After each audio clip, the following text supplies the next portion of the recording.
Assalamualaikum warahmatullahi wabarakatuh. Waalaikumsalam warahmatullahi wabarakatuh. Sehubungan dengan viralnya video kekerasan yang terjadi di daerah kami, maka dengan ini saya selaku Sekjen Yayasan Pendidikan Islam Darussahadah Aceh Pusat ingin mengklarifikasikan kepada seluruh masyarakat tentang sikap dari pihak yayasan.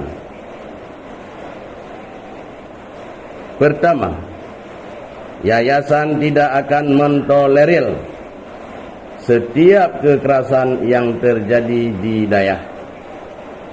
Dua, yayasan akan menindak tegas para pelaku atau pelanggar yang telah mencoreng nama baik Darussahadah.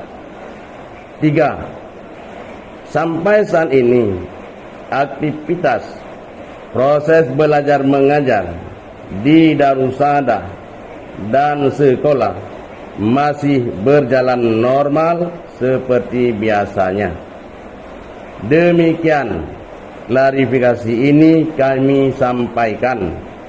Semoga menjadi bahan pertimbangan bagi semua pihak. Akhirul kalam, wallahul muwafiq ila aqwamit thariq.